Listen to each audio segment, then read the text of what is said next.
ये दोस्तों प्रकाश knowledge solution channel पर आपका स्वागत करते हैं। हम कक्षा 10 मैथ प्रश्नावली 3.6 का दूसरा का पहला क्वेश्चन देखेंगे। निम्न समस्याओं को रैखिक युग्म के रूप में व्यक्त कीजिए और उनके हल ज्ञात कीजिए। करा है कि पहला, ऋतु धारा के अनुकूल 2 घंटे में 20 किलोमीटर तैर सकती हैं और धारा के प्रतिकूल 2 घंटे में 4 किलोमीटर तैर सकती हैं। उसकी स्थिर जल में तैरने की चाल तथा धारा की चाल ज्ञात कीजिए। थोड़ा सा ये फिगर में देख लीजिए और धारा के अनुकूल और प्रतिकूल के बारे में समझ लीजिए। जैसे धारा इस तरफ से इस तरफ बह रहा है, धारा इस तरफ से इस तरफ बह रहा है, तो कोई व्यक्ति इस तरफ से तैरकर इस तरफ जाएगा, इस तरफ से तैरकर इस तरफ जाएगा तो इसका स्पीड बढ़ जाएगा क्योंकि वो धारा भी उसके साथ है। तो उस कंडीशन में हम x + y ले लेंगे।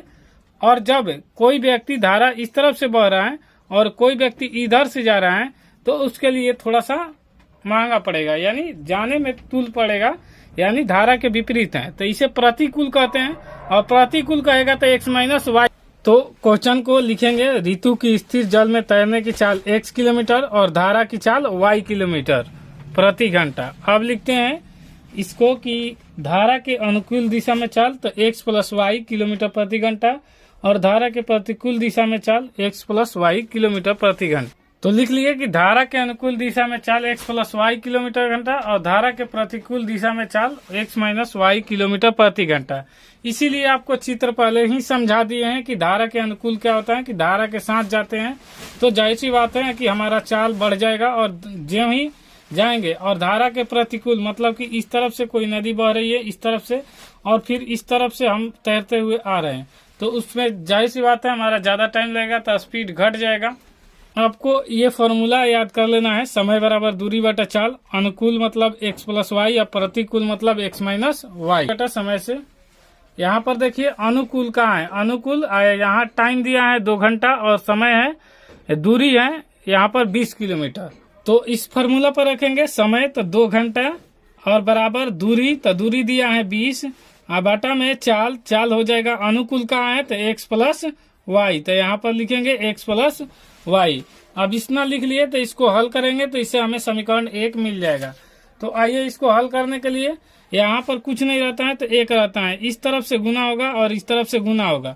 तो देखिए यहाँ पर होगा तो x 2 × x + y बराबर हो जाएगा 20।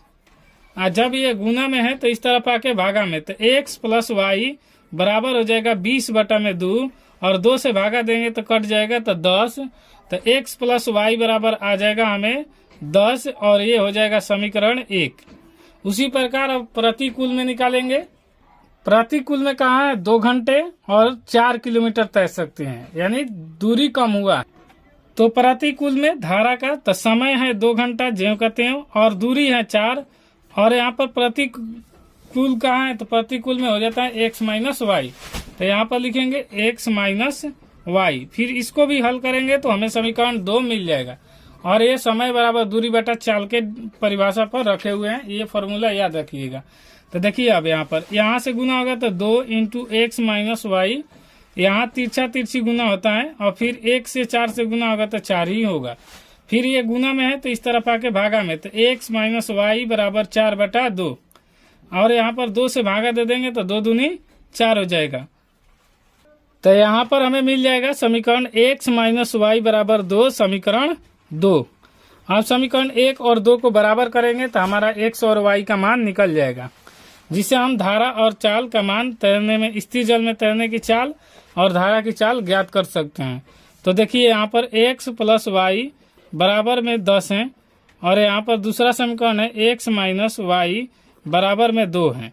इसको कटाएंगे, प्लस माइनस है तो ये विलोपन विधि से तो कट जाएगा, तो ये 2x बचेगा और ये 10 2 जोड़ेंगे तो 12 और यहाँ से 2 से भाग दे देंगे क्योंकि ये गुना में है तो इस तरफ आके भागा में, तो 2 छक्का 12 हो जाएगा। तो x बराबर हमारा मिल जाएगा 6 किलोमीटर प्रति घंटा, क्योंकि यहाँ 2 छक्का 12 कट गया।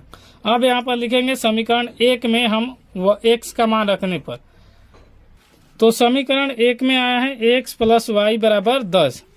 तो यहाँ पर x का मान हमें मिल गया 6, तो यहाँ रखेंगे 6 + y बराबर में 10। यहाँ y और ये 10 और ये इस तरफ जाएगा तो -6 तो y बराबर हो जाएगा 4 किलोमीटर प्रति घंटा। जब हमें x और y का मान मिल गया तो हम आसानी से धारा और चाल का मान ज्ञात कर सकते हैं।